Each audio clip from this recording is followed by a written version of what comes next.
solicitan medidas sustitutivas para que se defienda en libertad el exmagistrado del Tribunal de Cuentas, Ricardo Rodríguez, y otros 3 exfuncionarios de ese órgano de control estatal. Detención judicial para el exalcalde de La Ceiba, Carlos Aguilar, y el exsecretario municipal por delitos de falsificación de documentos, entre otros. Excomisario de policía Constantino Zavala se presenta a la justicia para responder por el delito de lavado de activos que le acusa la Fiscalía, y tribunal decide darle detención judicial. Encuentran restos de compatriota que murió en accidente por colapso del puente en Baltimore.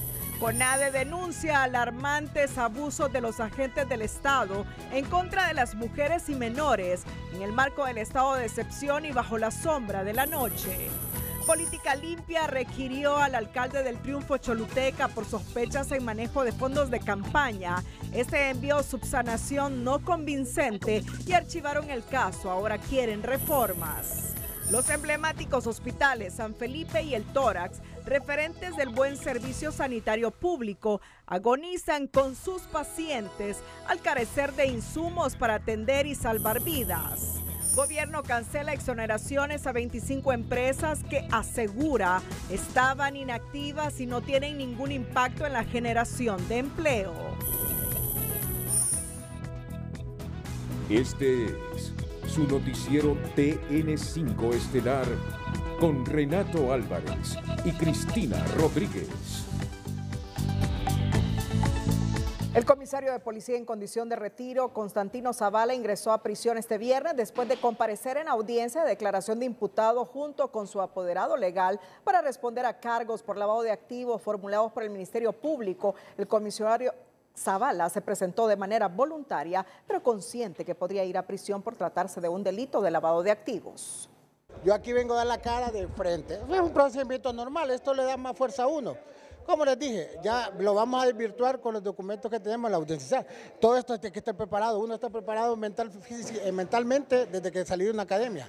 O sea, esto me da más fortaleza. Lo que hay es un proceso de investigación contra en aquel entonces el hermano del expresidente, Tony Hernández, que, bueno, ni siquiera lo mencionan a él, solo mencionan que él hizo la detención del laboratorio en el Empira, y él hizo la detención, pero el Ministerio Público no hace mención de que él fue ellos mismos en ese proceso investigativo del desmantelamiento del laboratorio. Ellos mismos, el Ministerio Público del Empira pidió el sobreseimiento definitivo de estas personas, pese a que se le halló marihuana, se les halló opio.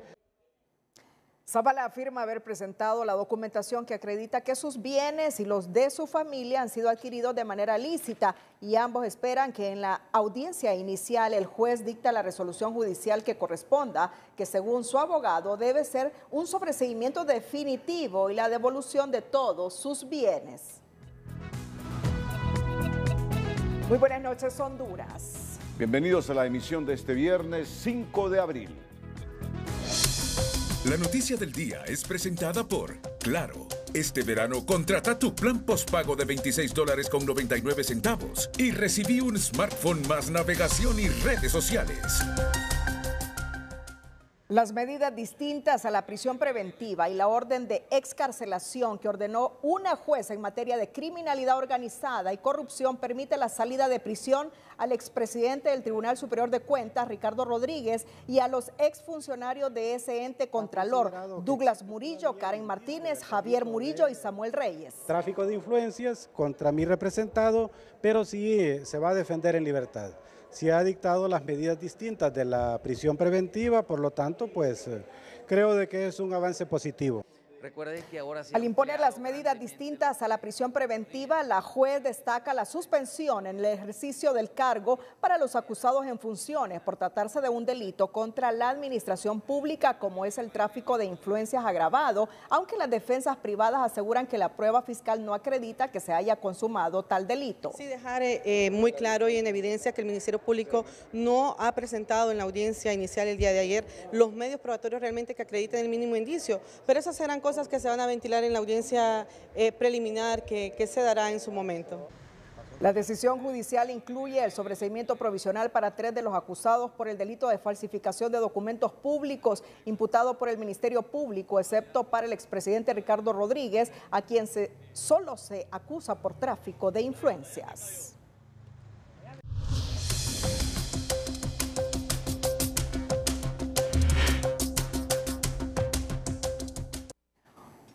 Un juez de letras en materia de criminalidad organizada y corrupción dictó detención judicial para el exalcalde Carlos Aguilar Ponce y para el exsecretario municipal Janios Asbel Cruz, ambos con requerimiento fiscal por los delitos de abuso de autoridad, fraude y uso de documentos falsos. Carlos Aguilar, exalcalde de La Ceiba, y su exsecretario municipal Janio Asbel Cruz, acusados por abuso de autoridad, fraude y falsificación de documentos. En esta ocasión, el juez dictó detención judicial, señaló la audiencia inicial para el próximo martes 9 de abril a las 8:30 de la mañana. Ambos exfuncionarios fueron detenidos el pasado jueves en el marco de la operación Temis y posteriormente presentados a la audiencia de declaración de imputados, en la que también se señaló audiencia inicial para el martes 9 de abril a las 8 de la mañana. En su momento, la ciudad de La Ceiba fue considerada la tercera ciudad del país, categoría que ha perdido entre múltiples factores porque su pujanza económica en algún momento se volvió ficticia, empujada por el dinero del narcotráfico, que al cerrarle el Estado las válvulas repercutió en la economía del municipio. Y qué decir de los delitos que la Fiscalía le imputa al exalcalde Carlos Aguilar relacionados con un contrato de desechos sólidos que nunca concretó, lo que está impactando fuertemente en las finanzas de la municipalidad, que tiene que erogar de sus transferencias municipales pagos a la demanda de 780 millones de lempiras que interpuso la empresa recolectora de basura por incumplimiento de contrato. Tras la captura del exalcalde de la ciudad Puerto de La Ceiba, Carlos Aguilar Ponce, muchas cosas han salido a la luz en las últimas horas y una de ellas es uno de los delitos por lo cual se le acusa, que ha dejado terribles consecuencias en la alcaldía ceibeña en los últimos periodos. Con lo que respecta al tema de Red Energy, producto de una demanda que se comenzó por lo civil, alegando de un tema de un contrato, ¿verdad? Por incumplimiento de contrato por parte de la Municipalidad de La Ceiba, pues esta no se ha cobrado por fondos municipales, sí se cobró. Tenemos información ya por las transferencias que corresponden, por ley le corresponden al municipio, y es por eso que nosotros le deudamos al Estado cerca de 1.000 millones de lempiras, prácticamente 780 millones de lempiras se cobraron del tema de las transferencias para este tema de la demanda con la empresa Red Energy. Por su parte, las autoridades de la Cámara de Comercio e Industria de Atlántida aseguran que con esta gran cantidad de millones que se le pagó a esta empresa, sin ejecutar ni tan solo una obra, se hubieran hecho muchos proyectos de beneficio para la población. Nos ha venido a hacer un grave daño. La justicia pues llegó a tiempo, porque creo que debemos de recuperar este dinero, y máximo a la empresa que también se prestó a esto, porque sin poner un dron de basura, sin poner nada más que un documento, le hizo este daño a la municipalidad, el cual nosotros somos parte de esta ciudad, y creo que no debería haber sido hecho así. Actualmente la Corporación Municipal Ceibeña trabaja con las uñas, aseguran los diferentes sectores, ya que debido a múltiples demandas que se han presentado, solamente se ha tocado pérdidas en los últimos años. En La Ceiba, Naún Monge, Telenoticias. Medidas distintas a la detención judicial cumplirán 4 exregidores de la Municipalidad de San Luis, Santa Bárbara: Lilet Perdomo Savillón, Jenny Patricia Castellanos, Mirna Yolanda Muñoz y Marta Patricia Valladares, capturados en la operación Temis y presentados ante un juez en materia de criminalidad organizada y corrupción en Tegucigalpa por el delito de abuso de autoridad. Se les ha informado de los cargos que le está incubando el Ministerio Público, y donde el juez, después de hacer una ponderación objetiva donde las defensas han acreditado arraigo familiar, laboral y todo el arraigo que comprende el personal, ha decidido dictar medidas distintas a la prisión preventiva, que creemos nosotros como defensa que fue una resolución totalmente apegada a derecho, porque el delito que se le imputa es un delito de abuso de autoridad. El juez ha señalado audiencia inicial para el lunes 15 de abril del presente año a las 9 de la mañana, en donde la defensa privada de los acusados revela que solicitará se dicte sobreseimiento definitivo para sus representados. Las autoridades policiales confirmaron este día que Cristian José Castillo Mercado, alcalde de El Triunfo, Choluteca, continúa prófugo y que ya abandonó el país. Por información del paradero del edil, quien es acusado por el delito de tráfico de drogas agravado, la Policía Nacional ofrece una recompensa de 350.000 empiras. Según investigaciones, el alcalde Cristian Castillo y la estructura criminal que dirige son responsables del trasiego de miles de kilos de clorhidrato de cocaína con fines de narcotráfico. La Unidad de Política Limpia prepara reformas en su estructura con el fin de contrarrestar de forma efectiva la financiación en las próximas campañas electorales, de modo que el proceso de fiscalización sea ejecutado antes y no después de los comicios, asegura el comisionado presidente de este organismo. Estamos claros que hay muchas debilidades en el sistema, ¿verdad? La ley de política limpia actualmente es una ley un poco débil, con algunas ambigüedades y algunas lagunas que es necesario cubrirlas. Es importante hacer unas reformas en la ley. Esto pasa por el Congreso Nacional de la República, especialmente en la parte operativa de la ley que nos permita poder trabajar de una manera más eficiente, de una manera más ejecutiva. Posteriormente hay que potencializar la unidad, tenemos que tecnificar. Recordemos que la unidad trabaja bajo un sistema que es meramente disuasivo. ¿Qué significa esto? Que estamos preveyendo de manera preventiva lo que es el delito electoral en esta instancia para poder prevenir que entren los dineros de fondos inciertos o ilícitos a la campaña electoral. Entonces, esto pasa por la tecnificación, hacer un sistema, una sistematización dentro de la unidad para poder prevenir y atacar durante la campaña, no posteriormente. El funcionario reveló que una de las dificultades que enfrenta la Unidad de Política Limpia es el bajo presupuesto con el que cuentan de 50 millones de lempiras y que para las elecciones primarias necesitarían unos 100 millones de lempiras. Asimismo, dejó entrever que como parte de las reformas se encaminan a realizar trabajos en conjunto con la Comisión Nacional de Banca y Seguros y la Fiscalía del Ministerio Público. El alcalde prófugo de El Triunfo, Choluteca, Cristian José Castillo Mercado, ya había sido requerido por la Unidad de Política Limpia en los pasados comicios electorales que lo llevaron a ganar la alcaldía, luego que le encontraron varias irregularidades en su estado financiero que no cuadraba con sus ingresos. El alcalde del Triunfo fue en su momento un sujeto obligado que pasó por el proceso de fiscalización aquí dentro de la Unidad de Política Limpia. Esto fue durante el proceso Elecciones Generales 2021. Él participó como un candidato a alcalde y pasó por el proceso de fiscalización presentando él su respectivo informe financiero. El edil fue sometido a un proceso de fiscalización en el que incluso se le abrió un expediente y pese a que se le ordenó presentarse a la Unidad de Política Limpia, este nunca llegó y solo se limitó a enviar documentos con los que justificaba sus movimientos financieros. Posteriormente, estos papeles fueron archivados.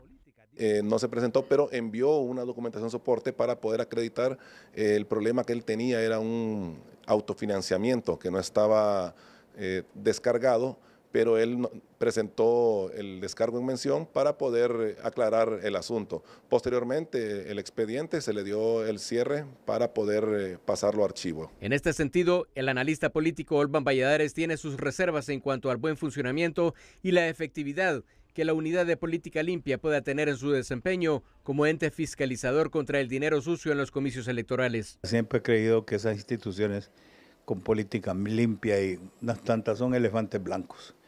No han servido ni han funcionado para nada. Y otra cosa es que se politizaron.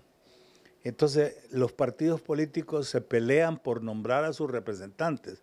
El presidente de la Asociación de Municipios de Honduras, Nelson Castellanos, recuerda que la investidura no les hace inmune ante la ley, a la vez que lamenta los señalamientos que por narcotráfico pesan en contra del edil sureño. Lamentar lo que ha estado pasando en los últimos días o las últimas horas, las acusaciones en algunos alcaldes y exalcaldes. Sin embargo, yo quisiera mandar un mensaje muy amplio a la población hondureña. Ningún alcalde, ninguna alcaldesa estamos sobre la ley.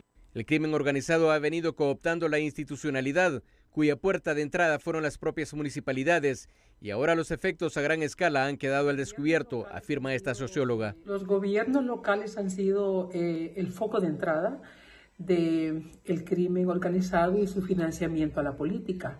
Eso ha quedado en evidencia en los juicios de Nueva York Y también ahora estamos viendo con estas últimas acusaciones y órdenes de captura que se están emitiendo. Es inexplicable porque en todos los municipios la Policía Nacional tiene sus oficinas. Los señalamientos a funcionarios municipales por supuesto abuso de autoridad, corrupción y presuntos nexos políticos con el narcotráfico, con el pasar del tiempo se convirtieron en rutina. En 2015, el entonces consejero presidencial Marvin Ponce afirmaba que unos 35 alcaldes y diputados eran investigados en su momento por sus vínculos con el crimen organizado, según la revista Inside Crime. Más adelante le informaremos, Secretaría de Salud registra unos 7,000 casos de dengue a nivel nacional y llama la atención a la ciudadanía. Este es un tema preocupante, sumamente preocupante. La Secretaría de Salud registra unos 7,000 casos de dengue a nivel nacional y llama la atención a la ciudadanía para tomar medidas de prevención ante un repunte de la epidemia. Pero ese llamado no tiene el eco deseado, estamos hablando de dengue. Mientras en unas colonias capitalinas la limpieza de pilas y cunetas es un ejemplo a imitar, en otras la basura por doquier es una vergüenza, así como la maleza en los solares baldíos y otros rincones que se vuelven hospedajes perfectos para la reproducción del mosquito transmisor de la enfermedad, que contabiliza en lo que va del año más de 4 muertes y otras 9 en investigación. Basura acumulada, aguas estancadas y maleza crecida en solares baldíos son solo algunos de los ejemplos de la inconsciencia ciudadana que prevalece ante la alerta por el aumento de casos de dengue en la capital. Quizás los vecinos, ellos tienen que limpiar sus hogares, limpiar las áreas verdes. Es bien necesario limpiar las áreas verdes donde hay gallantas, donde sepamos que el zancudo pueda hacer criadero. Alice, quien frecuenta un lavadero comunitario de la colonia Flor número 2 de Comayagüela, muestra con orgullo la limpieza con que mantienen las pilas de agua. Pero la historia es diferente para doña Josefa, quien sufre el desaseo de sus vecinos que tiran la basura en las cunetas.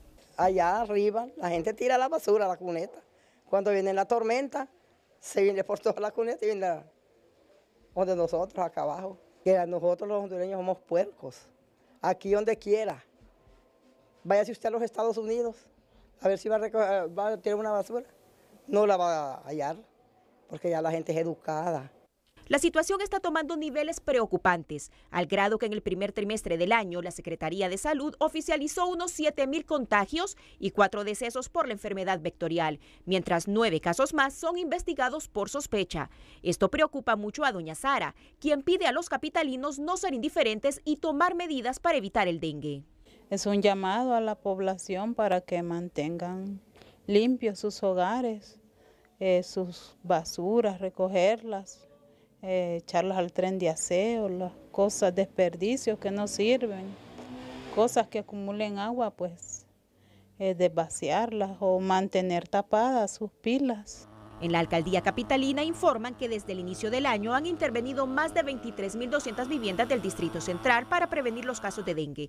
Algo positivo considera esta capitalina, quien también opina que la gente no debe esperar a que las autoridades lleguen a asearles sus predios y viviendas. Debemos de mantener nuestras pilas limpias, ¿verdad? Lavarla 1 o 2 veces a la semana, hacerla untadita, ¿verdad? Lavarla con cloro y ace, dejarla 5 o 10 minutos y después enjuagarla y mantener nuestras casas y nuestros solares limpios para que así no haya criadero de zancudos. Villa Adela, La Betania, Las Brisas, La Kennedy, el Hato de En Medio, La Travesía, El Reparto, Villanueva, Villa Vieja, El Manchén y el barrio Bellavista son algunas de las zonas intervenidas por la alcaldía en la capital. El aumento de casos de dengue mantiene preocupadas a las autoridades, por eso es importante que la población tome conciencia y mantenga sus depósitos de agua limpios y sobre todo sus pilas para evitar ser víctimas del dengue. Gabriela Lobo, Telenoticias. 2 hospitales públicos de referencia en el país por la atención a los pacientes y la calidad de sus servicios especializados agonizan a vista y paciencia de las autoridades. Los están dejando morir junto a sus pacientes. Se trata del Hospital San Felipe y el Hospital El Tórax. En 2 años la vida les cambió. No hay placas para rayos X. Las bombas de cobalto están dañadas. No se pueden hacer operaciones de vesícula con laparoscopía, no hay insumos para los pacientes, últimos que tienen que invertir para su tratamiento de sus bolsillos, de por sí ya raquíticos. Las respuestas no llegan y las necesidades aumentan. Ambos centros empiezan a vivir la agonía de su propia defunción. A sus 141 años, el Hospital San Felipe parece estar más enfermo que los miles de pacientes que a diario lo visitan. De ser un hospital de especialidades, funciona como un centro de salud. En 2 años, el histórico centro asistencial se desplomó. Reconocen los trabajadores que lo ven como un cadáver camino a su tumba. Yo siempre dije que San Felipe era un cadáver que ya iba a su tumba. Sí, lamentablemente es cierto, ¿verdad? Nosotros venimos arrastrando, venimos pagando, ¿verdad? El mal gobierno de la administración pasada, 2023, 2022. No cabe duda que el San Felipe era la cara del sistema sanitario, pero actualmente no hay placas para rayos X. Está dañada la bomba de cobalto, el tomógrafo para pacientes oncológicos, el equipo de cocina, lavandería, de esterilización. La unidad de cuidados intensivos funciona a medias. Las cirugías para vesícula por laparoscopia no se realizan. Las cirugías oncológicas se programan para 6 meses. Los pacientes oftalmológicos que requieren de cirugía son remitidos a clínicas privadas y los que tienen suerte esperan 9 meses para ser atendidos. Con suerte. Claro que significa mucho gasto, porque casi venimos 2 o 3 veces al mes. Estuvimos 8 meses para lograr esta cirugía. En el año pasado inauguramos 5 quirófanos nuevos en oftalmología. Me llama la atención si no están funcionando, hay que revisar entonces qué está pasando para que no estén ya trabajando. Para el sindicato, los responsables de la calamidad son las autoridades que fungieron durante el 2022 y 2023 en ese centro asistencial. Sin embargo, las carencias no solo son en el Hospital San Felipe, también en el Instituto Nacional Cardiopulmonar, más conocido como el tórax. Es otro hospital que camina rumbo a cuidados intensivos. Según los médicos, no hay insumos para los pacientes internos. Ya tenemos varias semanas de que no tenemos gases arteriales, que esto es el reactivo básico para los pacientes que están en la unidad de cuidados intensivos. No tenemos electrolitos, no tenemos tiempos de coagulación. En un tiempo no tuvimos hemogramas, entonces un hospital no puede funcionar sin esto. Significa que un paciente debe invertir cerca de 3.000 lempiras para recibir su tratamiento. Los médicos consideran que el actual director requiere de más apoyo político porque el personal está dispuesto a apoyarlo. Pese a que los insumos podrían entrar en 2 semanas, en el tórax hay otras necesidades. En cocina solo cuentan con una estufa que solo tienen 2 hornillas buenas para preparar los alimentos para los pacientes. Y el sistema de refrigeración está en mal estado, al igual que mucha infraestructura.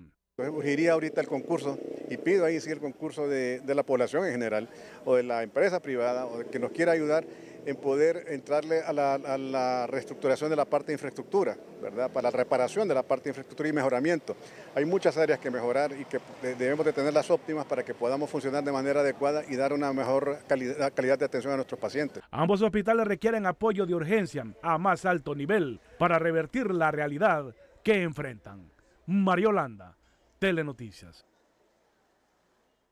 Bueno, una situación triste la de estos hospitales, una situación compleja la de estos hospitales, el San Felipe, el tórax, tienen buenos directores. El del tórax, Haroldo López, es un profesional cabal de las ciencias médicas con mucha conciencia social, pero necesita recursos, necesita apoyo financiero de parte de la Secretaría de Finanzas, necesita respaldo para poder salir avante en sacar a flote ese hospital que en la época de la pandemia fue un referente. Todos esos médicos, todas esas enfermeras, todo ese personal del tórax en la pandemia fueron héroes y heroínas de nosotros. Pasó la pandemia y hoy los tenemos en el olvido. En el olvido desde el sector público gubernamental y en el olvido de toda la población. Los únicos que quisieran apoyo son los que los que son atendidos ahí todos los días en el Hospital El Tórax, igual en el San Felipe. Esperamos un poco más de seriedad del gobierno, responsabilidad con dos hospitales que son muy importantes para la salud de los hondureños, tanto el Tórax como el San Felipe. Tienen buenos directores, pero no tienen el respaldo financiero que ellos necesitan para ser más eficientes y satisfacer las necesidades de los hondureños. Vamos a una nueva pausa comercial aquí en el Noticiero Líder. Cuando regresemos, niña que fue intercambiada por su madre y padrastro está embarazada. ¿Sabe usted cuántos años tiene esta niña que fue intercambiada por un vehículo? 11 años. Y hoy se ha confirmado que está embarazada. Esa es la triste realidad de la niñez en Honduras. Pero antes de emprender un negocio y que este sea viable, no solamente consiste en tener una buena idea y un líder efectivo, sino de buenas decisiones diarias. Y en Educación Financiera te orientamos acerca de decisiones que debes considerar relacionadas con las finanzas. Educación Financiera es presentada por Banpaís. Compra todo lo que quieras y divídelo en cuotas a 0% interés con tus tarjetas de crédito Banpaís. Conozca y calcule costos antes de establecer un precio. Los financistas aseguran que si bien casi todos los emprendedores tienen buen conocimiento de sus precios, pocos saben realmente el costo de sus productos o servicios. Evite subsidiar el negocio con recursos propios. Es común que los emprendedores subsidien sus proyectos utilizando sus propios vehículos y computadoras personales en vez de comprarlos para la empresa. A pesar de que esto sea normal para los emprendedores, se considera un error no considerar estos subsidios dentro de las estructuras de costo. Todos los sueldos cuentan. Otro error común en el mundo emprendedor es el no considerar el sueldo propio dentro de la estructura de costos del negocio. Este sábado 6 y domingo 7 de abril se realizará la transmisión mundial de la Conferencia General de la Iglesia de Jesucristo de los Santos de los Últimos Días. Y para hablarnos de qué se trata esta conferencia esta noche con Telenoticias, Edín Lazo, que es líder eclesiástico de la Iglesia de Jesucristo de los Santos de los Últimos Días. Buenas noches, Edín. Cuéntele a la población de qué se trata esta conferencia. Buenas noches, Cristina, buenas noches, Renato, buenas noches a toda la audiencia de TN5 Estelar. Pues esta conferencia, Cristina, es una conferencia a nivel mundial donde líderes inspirados comparten mensajes de Dios y de Jesucristo.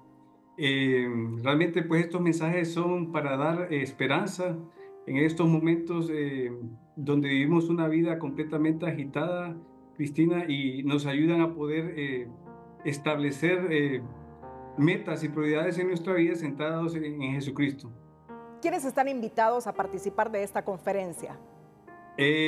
Todos realmente, Cristina, están invitados. No hay una excepción de personas, no importa el credo ni la religión, ¿verdad? Solamente todos por todas partes del mundo están invitados para poder escuchar. ¿Cuál es el objetivo principal de esta conferencia para el mundo? El objetivo principal, Cristina, es poder fortalecer a las familias, darnos una pausa en estos momentos de tribulaciones que tenemos, ¿verdad? Darnos una pausa para reflexionar sobre nuestra vida y reflexionar sobre realmente el Evangelio de Jesucristo. Acabamos de pasar, por ejemplo, Semana Santa, ¿verdad? Donde tuvimos la oportunidad de recordar a nuestro Salvador Jesucristo. Pero no solamente en Semana Santa lo recordamos, sino que cada día de nuestra vida, y lo hacemos por medio de estos mensajes. Y otro de los objetivos es poder fortalecer la fe de las personas, ¿verdad? Como le mencionaba, no importa nuestro credo ni nuestra religión, si somos miembros de la Iglesia de Jesucristo o no. ¿En qué horario se transmitirá esta conferencia? Sé que por TSI y HRN. Así es, Cristina, los horarios a través de TSI, Canal 3, serán a partir del día de mañana, 6 de abril. Iniciamos con la primera sesión de 10 de la mañana a 12 del mediodía. Y el día domingo 7, Cristina, serían 2 sesiones. La primera de 10 de la mañana a 12 del mediodía y la segunda de 2 de la tarde a 4 de la tarde. Bueno, un mensaje final para todos los hondureños que sintonizan a esta hora TN5 Estelar, Edín. Les invitamos a todos a que puedan participar en esta gran conferencia a nivel mundial. Dato interesante, Cristina, esta conferencia se transmite en 70 idiomas alrededor del mundo, con el objetivo de que podamos escuchar, podamos recibir mensajes de esperanza en estos tiempos difíciles. Así que todos invitados a sintonizar Canal 3 el día de mañana. A partir de las 10 de la mañana por TSI, HRN, usted puede escuchar estos mensajes que buscan fortalecer la fe del hondureño y acercarnos más a Jesucristo. Muchísimas gracias a Edín Lazo, líder eclesiástico de la Iglesia de Jesucristo de los Santos de los Últimos Días. Buenas noches. Buenas noches, Cristina. Gracias por el espacio. En otras noticias, el ciudadano Dani Mauricio Ponce, de 47 años, con el antecedente de haber cumplido una condena de 13 años de prisión por un delito de homicidio, fue capturado este viernes por la Dirección Policial de Investigación como autor intelectual del secuestro de un empresario en Cofradía Cantarrana, Francisco Morazán, el 22 de febrero de 2023, por cuya libertad pedían 2 millones de lempiras, aunque agentes de la unidad antisecuestros liberaron a la víctima sin que se pagara rescate. Ponce se hizo pasar por su hermano, cuya identidad utilizaba, por lo que se amplió requerimiento fiscal por el delito de usurpación de la personalidad de otro. En la audiencia de declaración de imputado, Ponce fue notificado de su detención judicial del señalamiento de la audiencia inicial. El Ministerio Público informó este viernes que la menor de edad que fue intercambiada por un carro en el sector de Jutiapa, municipio de Danlí, El Paraíso, se encuentra en estado de embarazo. La niña de 11 años ya está bajo el resguardo de la Secretaría de Niñez, Adolescencia y Familia, SENAF, a la espera de ser entregada a su padre biológico. Por este caso ya están detenidos su madre, el padrastro y una tercera persona que aparentemente abusó de ella y era la persona que la compraría. Que precisamente son las personas que aparecen en el video, su madre y su padrastro, no la tercera persona que aparentemente abusó de ella. Su madre y el padrastro, que posteriormente aparece en el video, ya justamente después de ver a su madre. Ahí va el padrastro, sí. Ahí está el padrastro. Y la tercera persona que la compraría, sí.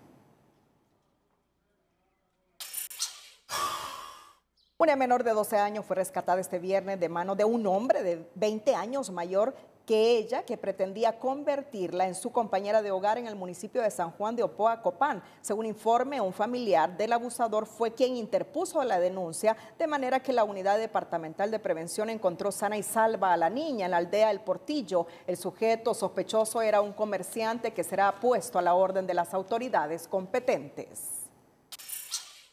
En el marco de la ley del Sistema Integral de Garantía de Derechos de la Niñez, se creó una herramienta virtual con el propósito de fortalecer la cultura de denuncia por la vulneración de niñas, niños y adolescentes en el Distrito Central, una iniciativa creada por Casa Alianza en conjunto con World Vision. El mecanismo de denuncia por vulneración de derechos funciona a través de un código QR o enlace virtual que permite al denunciante mantenerse en el anonimato y sin temor a que reciba represalias por la denuncia que realizó. Decenas de mujeres denunciaron ante el Comisionado Nacional de los Derechos Humanos que agentes encargados de la seguridad en el país realizan allanamientos en altas horas de la noche para hacer uso desproporcionado de la fuerza y violentar sus derechos. Al cumplirse un año del estado de excepción, el CONADE atendió 110 quejas, donde los allanamientos fueron el principal acto denunciado con el que se estarían cometiendo las peores violaciones contra las féminas. De las quejas atendidas se identificó que al menos 38 allanamientos se realizaron sin ninguna orden judicial y 23 de estos no solo fueron ejecutados en horas de la madrugada, sino que se alegó la pérdida de objetos personales. Sumado a eso, se registraron quejas donde las mujeres denunciaron daños a la propiedad privada y en 19 de ellas los allanamientos se ejecutaron cuando estaban solas, incrementando su vulnerabilidad. Además, en 33 casos se identificaron a menores de edad víctimas de violencia física, psíquica y moral que les ha generado traumas y repudio hacia las fuerzas de seguridad pública. Una mujer denunció haber sido detenida por agentes de la DIPANCO durante aproximadamente 24 horas. De acuerdo al relato de la víctima, los agentes del Estado la introdujeron en la patrulla y posteriormente le exigieron la entrega de su dinero, por lo que ella les manifestó que lo tomaran. Acto seguido fue puesta en libertad. Cabe señalar que de las denuncias presentadas, al menos 41 fueron contra la Dirección Policial Antimaras y Pandillas, 30 contra la Policía Nacional, 23 contra la Dirección Policial de Investigaciones DPI, 9 contra la Policía Preventiva, 6 contra la Policía Militar del Orden Público y 1 contra la Policía Municipal. Agentes del Estado aprovechan la madrugada para violentar derechos de mujeres y niños bajo estado de excepción. ¿Quién está denunciando esto? Lo está denunciando una institución del Estado, la Comisión Nacional de Derechos Humanos o el Comisionado Nacional de los Derechos Humanos, CONADE. Agentes del Estado aprovechan la madrugada para violentar derechos de mujeres y niños bajo estado de excepción. Mira, esta es una denuncia gravísima. Esta denuncia la hace el CONADE, la hace el Comisionado Nacional de los Derechos Humanos, la Oficina del Comisionado Nacional de los Derechos Humanos. ¿Cómo reacciona el Estado ante una denuncia del CONADE? El Ministerio Público debe actuar de inmediato. El Poder Judicial debe contribuir a investigar esto. Bueno, no es asunto del Poder Judicial investigar, pero los entes del Estado deben investigar esta denuncia. Agentes del Estado aprovechan la madrugada para violentar derechos de mujeres y niños bajo estado de excepción. Es una denuncia gravísima que un Estado de derecho fuerte, serio, se estaría investigando y sería un escándalo. Por eso es que nosotros resaltamos esta noticia. En otra información, el cadáver del hondureño Minor Suazo fue encontrado entre los restos del puente de Baltimore, Estados Unidos, tras 9 días de intensa búsqueda. Suazo era uno de los 5 migrantes que realizaban trabajos de construcción cuando la tragedia ocurrió, informó el vicecanciller Antonio García, quien afirmó que serán las autoridades las que se encargarán de preparar todo para poder entregar el cuerpo a la familia. El puente Francis Scott Key se derrumbó el pasado 26 de marzo en horas de la madrugada, luego que un barco carguero impactara contra su estructura. La Secretaría de Desarrollo Económico confirmó la cancelación de exoneraciones a 25 empresas que se encontraban inactivas y descarta que ello incida en la pérdida de empleos. Pero en el sector privado dicen desconocer esta medida ni las razones, y los economistas insisten en que la regulación de las exoneraciones fiscales debe ser rigurosa para evitar abuso de los empresarios, pero que las cancelaciones no deben darse de forma repentina. Economía Hoy es presentada por Banco de Occidente. Tenemos 73 años fieles a nuestra esencia. Apoyando al pequeño de hoy, hacemos el grande del mañana.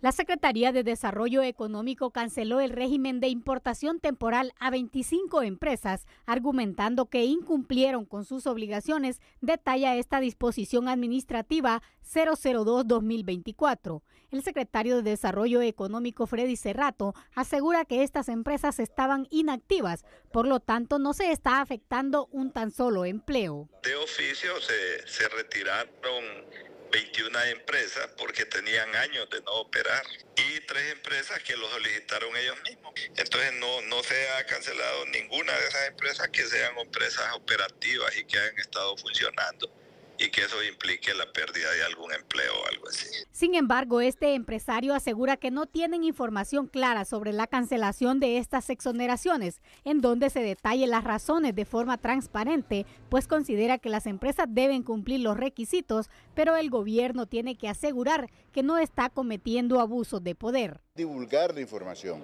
ser comunicativos. Esto se canceló por estas razones. Y la empresa que está afectada por algún abuso de autoridad, también decirlo. Tiene que decir, a mí me quitaron este régimen que yo estaba disfrutando y estaba cumpliendo de esta y esta forma. Si no lo hacen, yo creo que es muy malo seguir en especulaciones. Por cualquier cosa se especula y eso daña al país. La regulación y auditoría de estos regímenes fiscales debe ser rigurosa para garantizar el cumplimiento, explica este economista, al advertir que la eliminación repentina puede tener un impacto en la producción y el empleo. Cuando viene usted y le cancela una de estas exoneraciones, entonces la empresa entra en un desequilibrio y al tener desequilibrio generalmente entran a reducir gastos y a reducir gastos generalmente lo primero es la mano de obra y la mano de obra va a través del desempleo, entonces tienen que correr algunas de las personas como decimos comúnmente y es como ellos tratan de sobrevivir por mientras tienen que arreglar este tipo de situaciones. Cuestiona que históricamente las autoridades de gobierno han reiterado que muchos empresarios abusan de estos beneficios fiscales, pero no demuestran de forma transparente cuáles son las razones y quiénes lo hacen.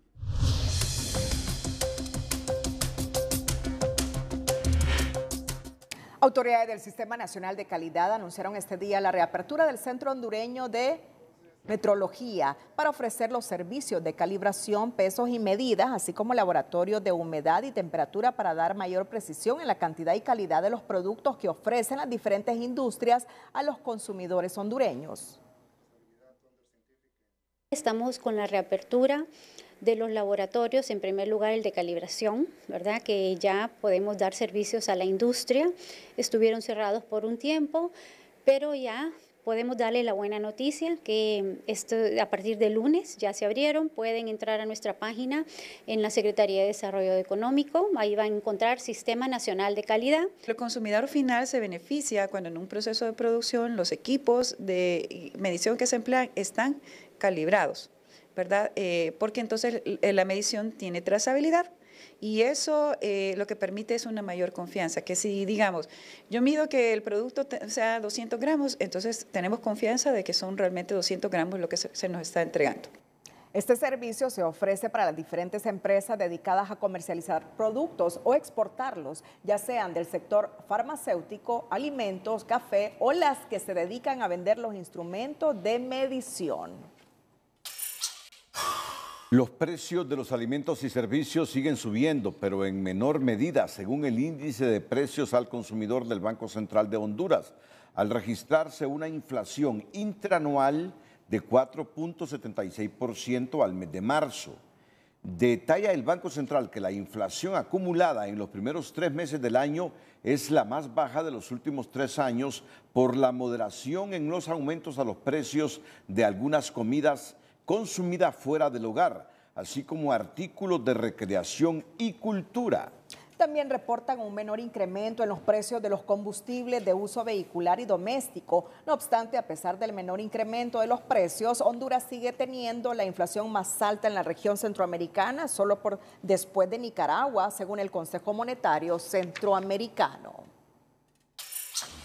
Los precios de los combustibles registrarán alzas nuevamente el próximo lunes. El galón de gasolina superior subirá 58 centavos, su nuevo precio será de 112.48, mientras que la gasolina regular incrementará 36 centavos, quedando en 97.39 el galón. Por su lado, el queroseno registrará alza de 83 centavos, por lo que su precio en bomba será de 85.98 por galón, mientras que el diésel aumentará 42 centavos, reflejando un nuevo precio, 93.56. Entre tanto, el LPG vehicular mantiene su precio de 46.58 lempiras a partir del próximo lunes. Sobre esto, el director de hidrocarburos dice que el incremento en precio de combustibles obedece al comportamiento del petróleo en el mercado internacional. El director de hidrocarburos de la Secretaría de Energía, Carlos Pozas, argumentó que los incrementos a los combustibles se derivan de un constante incremento en el precio del petróleo a nivel internacional, principalmente por conflictos geopolíticos en el Medio Oriente. Tenemos una estructura al alza de precios y esto debido a los fenómenos que ya hemos ido comentando de los ataques de drones ucranianos a refinerías de producción de combustible en Rusia. Esto ha desencadenado una crisis global en el precio de los combustibles al punto de que El crudo ha subido por encima de la barrera de los $80. El día de ayer cerró por encima de $85 y eso, por supuesto, tiene un impacto sumamente negativo en el precio de los refinados. Pozas aseguró que a través de los subsidios a la gasolina regular y el diésel, el gobierno está haciendo un esfuerzo para evitar que los incrementos tengan un mayor impacto en el bolsillo de los consumidores. La energía eléctrica, los medicamentos y la canasta básica nos están extorsionando. Vivimos los peores tiempos en la economía hondureña, lo dice una voz autorizada. Y esta es doña Dolores Boto, una maestra jubilada que lee a sus 95 años perfectamente la realidad del país. Es una bomba de tiempo que cada día nos está extorsionando más por el alto costo. Sí. Cada día sube y es un eslabón más para irnos matando poco a poco. Y este gobierno, muy bien, gracias. El anterior relato es porque varios productos de la canasta básica cierran por las nubes en la primera semana del mes de abril. Entre estos están los bananos y algunas verduras. En algunos casos unos han bajado y otros han subido. Por ejemplo, el limón está caro.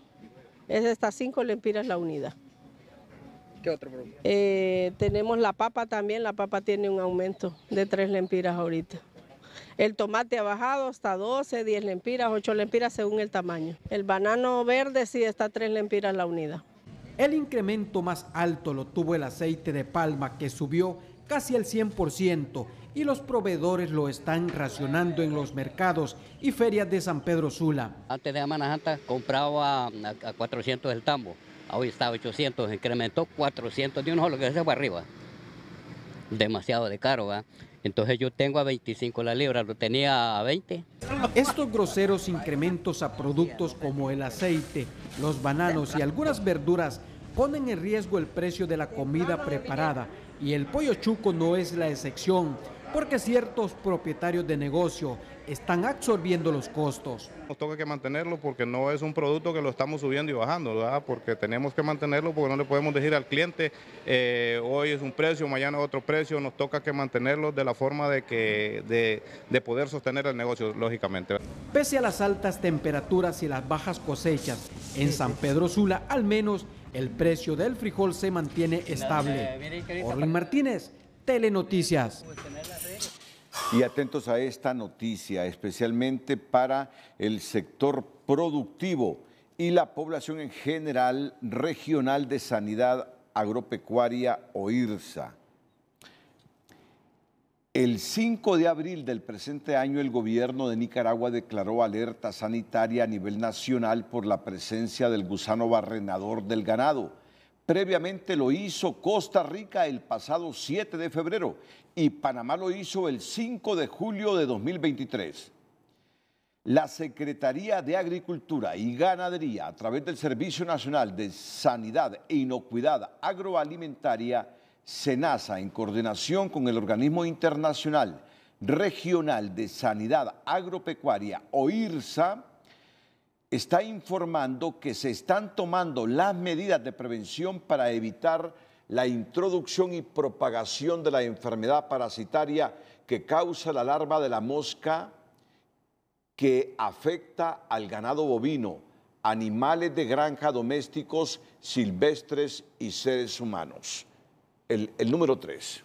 Las moscas depositan hasta 500 huevecillos en una herida fresca, convirtiéndose en larvas entre 12 y 24 horas después, las cuales se alimentan de tejido vivo durante 4 a 8 días, cayendo al suelo para transformarse en pupas. Luego eclosionan entre 7 a 10 días después como moscas y repiten el ciclo, llegando a causar la muerte. Ya disponemos de un plan de prevención que incluye medidas en implementación como ser cuarentena en puestos de ingreso, vigilancia epidemiológica en zonas de riesgo, educación masiva sanitaria, aumento de corrales de inspección y medidas de control de movimiento de animales. Exhortamos a la Plataforma Nacional de Ganadería Sostenible de Honduras, al personal de las dependencias de migración y aduanas, postas policiales, postas de vigilancias, asociaciones de productores y ganaderos municipales fronterizas con Nicaragua y a la sociedad en general a unirse en vigilancia permanente para evitar que este flagelo ingrese al territorio hondureño. Bueno, eficientes políticas públicas más la cooperación de los productores. Esa es la fórmula para evitar que el gusano barrenador nos complique ya la situación de producción agrícola en el país y en la ganadería. Tareas conjuntas, gobierno, sector público y los sectores productivos. En otra información, nuestro emprendedor de este día se trata de un docente copaneco que ha decidido incursionar en la apicultura y ha logrado obtener una certificación internacional que le ha permitido montar su propio negocio de miel. Aquí la historia. El emprendedor de hoy es presentado por Ficosa, comprometidos con el crecimiento de todos los sectores de la sociedad. Ficosa, cuando llegas lejos, todos llegamos lejos. El profesor Alexis Aguilar es un destacado maestro del Instituto Departamental Álvaro Contreras. Es originario de Guarita en el departamento de Lempira, pero residente en Santa Rosa de Copán. Desciende de una familia que se ha dedicado a la apicultura, actividad que él ha potencializado al profesionalizarse y tecnificarse en su emprendimiento denominado Alimiel, producto que poco a poco lo ha posesionado en el mercado nacional. Vivimos la experiencia en la zona productora para conocer in situ el proceso de las mieles. Las abejas nosotros las podemos traer desde la vida silvestre y las tecnificamos acá. Aquí hacemos todo el proceso de prepararlas, alimentarlas, cuidarlas, porque también ellas se enferman y nosotros tenemos que tenerlas sanas para la buena producción de miel. La miel la cosechamos mediante aspiración, mediante centrífugas, y eso pues la llevamos nosotros mediante barriles a nuestro centro de acopio, donde hacemos todo lo que es derivados de la miel. Ahí nace todo lo que son los productos Biali, que dentro de ellos tenemos la línea de Alimiel, que es una miel que estamos ya sacando al mercado, es una marca que tenemos. Otros productos como el Alipolen, queremos tener también todo lo que es Alipropóleo, ¿verdad? Los derivados de la cera, y eso es toda una cantidad de productos que nosotros queremos sacar al mercado. En el occidente del país, René Rojas, Telenoticias.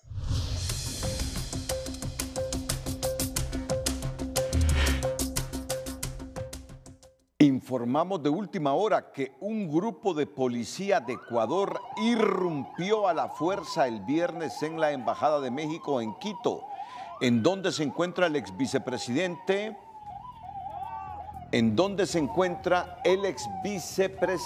de Ecuador, Jorge Glass. Miren qué peligroso lo que está sucediendo. El texto que teníamos.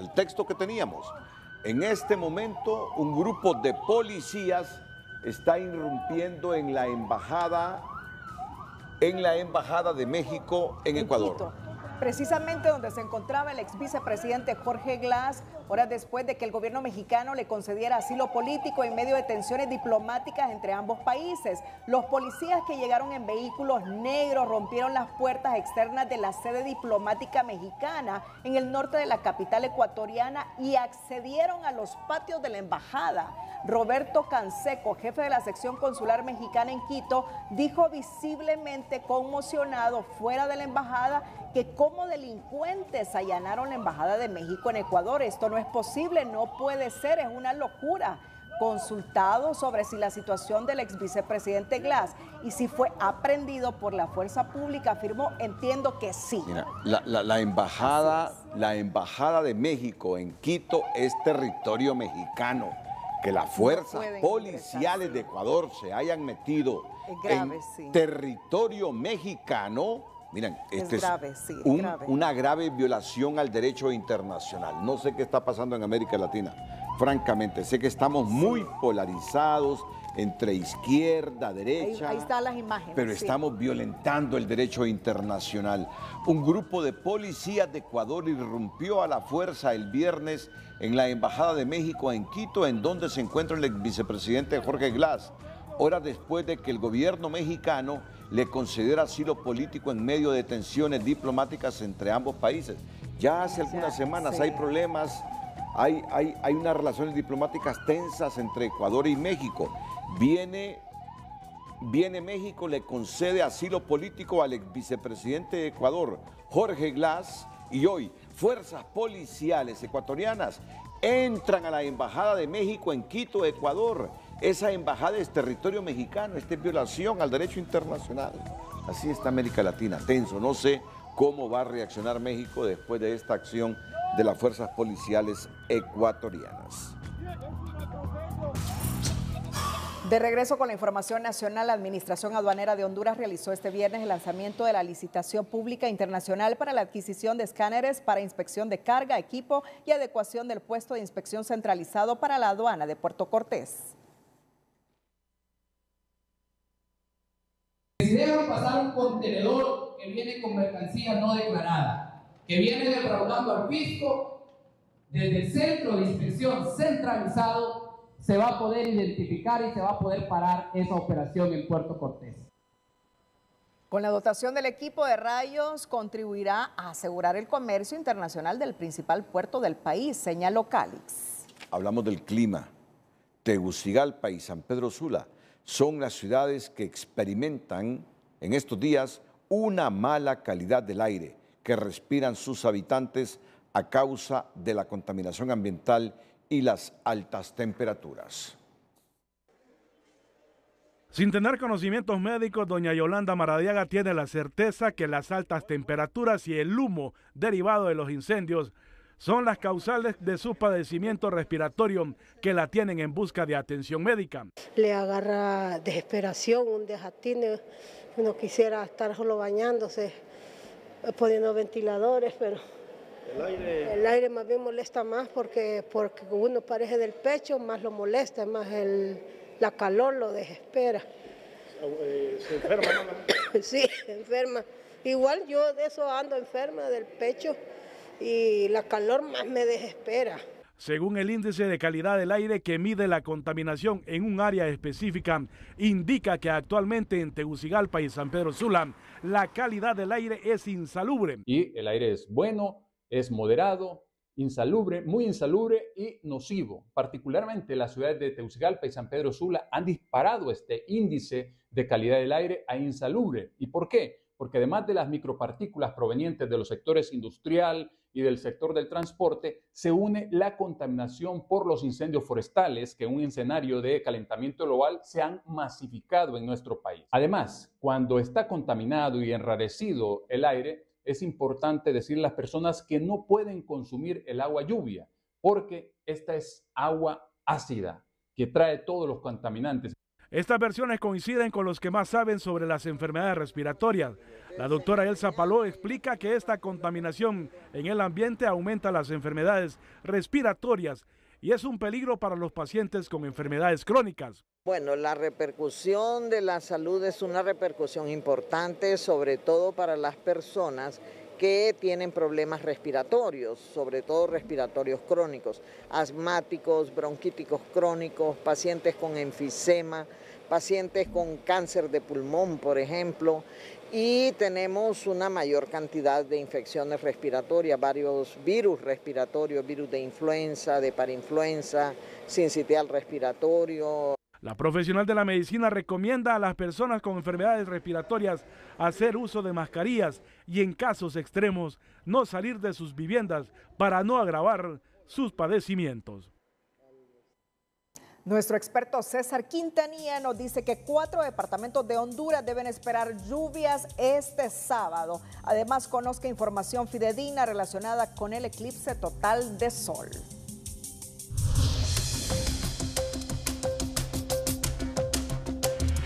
Hola, ¿qué tal? Muchas personas nos han preguntado qué va a pasar con este eclipse total que se anuncia para el 8 de abril. Pues hay mucho miedo porque en las redes sociales hay noticias falsas y nosotros queremos aclararles que lo que va a pasar es un espectáculo. Eso sí, un eclipse total que no se va a ver en Honduras, no se va a ver en Centroamérica de forma total, sino de forma parcial. ¿Y qué es lo que va a suceder? Que la luna se interpone entre el sol y la Tierra y por supuesto la luz que proyecte el sol hacia la Tierra pues no llega, sino lo que llegará es una sombra y por donde vaya pasando esa sombra es ahí donde se va a oscurecer durante el día. Entonces pues en parte de Norteamérica, Canadá y México sí se verá total, justamente así como ustedes lo ven, con un anillo de fuego alrededor, mientras el eclipse parcial en Centroamérica se verá así, pero nada que temer, es algo, un fenómeno natural, normal. Mientras, para este fin de semana nos quedamos con posibilidades de lluvias en algunos sectores, con los remanentes que deja este frente frío que durante varios días de esta semana pues ha dejado precipitaciones fuertes en diferentes partes del país, incluso pues generando zozobra en algunos sectores, pero ha beneficiado en cuanto a los incendios forestales. Así hemos estado en los primeros días de la semana y con la llegada de este frentecito, pues miren ustedes que han disminuido, pero notoriamente, los incendios forestales en nuestro país, a diferencia de lo que pasa en Nicaragua, que no ha estado bajo la influencia de este frentecito frío. Lastimosamente es un fenómeno pasajero y ya para el fin de semana las temperaturas comenzarán a subir y tendremos puntos altos, por ejemplo, cerca de San Lorenzo con 43 grados Celsius nuevamente, Choluteca con 38, Aramecina, Concepción del Norte llegando a 39. En el resto del territorio las temperaturas no tan altas, pero tampoco bajas. Aquí en el centro con 33 y 34, 30 en la costa norte, el Valle de Sula con 34, zonas de Santa Bárbara 35, lo mismo en algunas áreas del oriente. Y les hablaba de posibilidades de lluvia, sí las hay, y específicamente en el departamento de, gracias a Dios, un poco todavía de Colón, que ha experimentado algunas inundaciones, parte de Olancho y El Paraíso. Y en la siguiente imagen vemos cómo ingresa ese remanente de humedad durante la jornada sabatina a estas regiones donde hemos apuntado y luego pues se disipa hacia horas de la noche y las posibilidades ya para el domingo son bien escasas. Tomen en cuenta ese pronóstico, cuídese mucho, siempre queremos como televidente y no como noticia. Que la pasen bien. Mire usted, América Latina está polarizada en este momento entre izquierda, derecha, Foro de Sao Paulo, derecha, centro izquierda, centro derecha. Pero lo que estamos viendo hoy en Ecuador es inaceptable. Este hombre que ven en espalda es el vicepresidente Jorge Glass. Estaba en la Embajada de México en Quito. La policía ecuatoriana se ha metido a la Embajada mexicana en Quito y ha capturado al ex vicepresidente. ¿Sabes tú, Cristina, que la Embajada de México en Quito es territorio mexicano? Y hoy le sopló, le valió a la policía ecuatoriana y se metió en territorio mexicano con sus fuerzas de seguridad para capturar al ex vicepresidente Jorge Glass. Te decía hace algunos minutos que tantos años de ver la evolución o la involución en América Latina, pero yo no había visto esto en las últimas décadas, ¿eh? El irrespeto al derecho internacional, indistintamente entre los que simpatizan con la izquierda, con la derecha, con la centroizquierda, con la centroderecha, con el Foro de Sao Paulo, con los que son antiforo Sao Paulo, pero esta es una violación flagrante al derecho internacional. Cómo la policía ecuatoriana se ha metido en la Embajada de México a capturar al ex vicepresidente de ese país, Jorge Glass. No, perdón. Cómo la policía se ha metido a la Embajada de México. De México en Ecuador. En Ecuador, en Quito. A capturar al ex vicepresidente de Ecuador, Jorge Glass. Lo estamos viendo. El ex vicepresidente Jorge Glass fue sacado la noche de este viernes 5 de abril de la Embajada de México en la ciudad de Quito por elementos de la Policía Nacional. Fue subido a un vehículo y se retiraron de la sede diplomática, según indicó Roberto Canseco, embajador encargado. Lo que acaba de ver es un atropello al derecho internacional y la inviolabilidad de la Embajada de México en Ecuador. Totalmente inaceptable. Esto no puede ser, es la barbarie.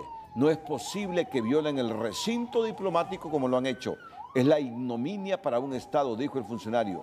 Me han golpeado, me he golpeado contra el suelo y físicamente traté de impedir que entraran. Como delincuentes allanaron la Embajada de México en Ecuador.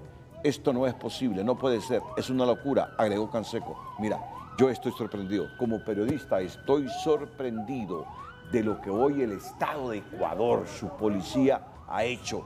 Ingresar de esa manera a la Embajada de México. Es inaudito, esto no es derecho internacional. Yo creo que en la historia de la humanidad esto provocó guerras entre dos estados. Estoy sorprendido de cómo la polarización entre izquierdas, derechas, nos ha llevado en América Latina. Esto de hoy no tiene nombre. Es inaceptable, es inaceptable, es inaceptable. Brevemente con esto de Ecuador, este ex vicepresidente de Ecuador enfrenta cargos de corrupción en su gobierno. El ex vicepresidente de Ecuador enfrenta cargos de corrupción y se refugió en la Embajada de México en Ecuador. Y hoy, de manera abrupta, la policía de Ecuador lo ha sacado de la Embajada de México. Algo inaudito. Esto no es muy común verlo en la diplomacia internacional. Esta es una violación abrupta al derecho internacional. Tenemos lo que está diciendo el jefe de la Embajada de México en Ecuador. Roberto Canseco. Roberto Canseco, que justo cuando iban los vehículos blindados de la policía ecuatoriana, él iba detrás de él corriendo. A buscar a Jorge Glass y a capturar a Jorge Glass en la embajada de ahí están las de México en Ecuador. De Roberto Canseco. Que entraran como delincuentes, allanaron la embajada de México en Ecuador. Esto no es posible. No puede ser, es una locura. ¿Se lo llevaron? Entiendo que sí, estoy muy preocupado porque pueden matarlo. No hay ningún fundamento para hacer esto. No, esto es totalmente fuera de toda norma. Y lo están haciendo. Mira, es una locura. Este no es Jorge Glass, este es el funcionario diplomático mexicano en su embajada en Ecuador. Esto es una locura, francamente. Yo estoy viviendo hoy como periodista de 45 años y estoy sorprendido de lo que está ocurriendo en América Latina. Estoy sumamente sorprendido. Pero terminemos, vamos con nuestra última noticia en la agenda nacional. En el Partido Salvador de Honduras dicen que Salvador Nasralla no presentó su renuncia esta semana al Congreso Nacional porque no habían condiciones, pero que tras un cabildeo hecho entre los legisladores ya cuentan con los votos de mayoría simple para que la misma sea aceptada y que será la próxima semana. Dejo claro que renuncio al cargo, pero continúa mi lucha junto a mi amado pueblo para recuperar a Honduras. La renuncia del designado presidencial Salvador Nasralla nunca llegó, pero desde el PSH tienen una justificación. Las condiciones en el legislativo no son las mejores. Esta semana hubo mucha inasistencia y fue hasta en las últimas horas que oficialmente lograron alcanzar los 65 votos para darle trámite. Ya tiene listas las firmas, agradecemos a los partidos, a los diputados de los diferentes partidos que nos apoyaron en este proceso y oficialmente ya tenemos más de 65 firmas, así que ya en estos días el ingeniero Nasralla está listo para poner su renuncia en el Congreso Nacional. Nasralla ya tiene los 43 votos del Partido Nacional, algunos del Partido Liberal y Libertad y Refundación, además de los de su instituto político para agilizar el proceso. Para la próxima semana no tiene más excusas para seguir demorando la renuncia que viene prometiendo desde mediados del año anterior. Ya no tiene ningún impedimento, ya tiene el escenario claro, la presidenta Xiomara Castro ya dio la instrucción, el Libertad y Refundación ya también dio su visto bueno a través de su jefe de bancada y sus diputados, así que el escenario está listo y el ingeniero puede presentar su renuncia. En Libre se cansaron de esperar que Salvador Nasralla se presentara al Congreso, aunque reconocen que no les sorprende su conducta inestable. Para este congresista, el designado presidencial todavía no está convencido de renunciar a los más de 100,000 lempiras mensuales que percibe mensualmente. ¿Será que no quiere renunciar a las canonjías, al carro blindado, a la escolta, a los que le vigilan su casa, a los que le brindan seguridad, al sueldo, que es muy oneroso, a los viáticos? Y son precisamente ese tipo de actitudes titubeantes las que muchas veces hacen dudar de Nasralla, cuestiona este analista, quien espera que el designado presidencial cumpla con su palabra de una vez, porque comienza a parecer un político tradicional que dice mucho y hace poco. Cuando usted quiere creer en un político, debe ver la veracidad de sus palabras.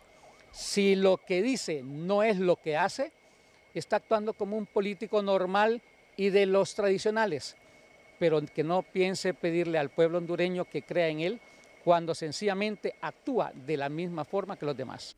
Y en medio de todo el revuelo generado por la tan esperada renuncia de Nasrallah, hay quienes ya lo ubican como precandidato presidencial en el Partido Liberal, un rumor que cada día toma más fuerza. Bueno, y finalizamos con que Ecuador, el gobierno de Ecuador está justificando por qué entró a la Embajada de México en Quito, Ecuador. ¿Qué dice? Y dice, defendemos la soberanía nacional, cero impunidad. Toda embajada tiene una sola finalidad, servir como un espacio diplomático con el objetivo de estrechar las relaciones entre los países. Ecuador es un país soberano y no vamos a permitir que ningún delincuente quede en la impunidad. Jorge Glass está imputado de actos de corrupción, el vicepresidente de Ecuador, y se refugió en la Embajada de México en Ecuador. Pero viene la policía ecuatoriana y se mete a la Embajada de México en Ecuador. Esto es inaudito, esto no es derecho internacional. Así estamos en el mundo, así está América Latina, polarizada. Y Manuel López Obrador dice suspensión diplomática con el gobierno. Es lo menos que puede hacer México, suspender sus relaciones con Ecuador. Así es. Ojalá que hasta ahí lo tomen. En la historia esto ha generado guerras. Ojalá que no haya, que no se produzca esto.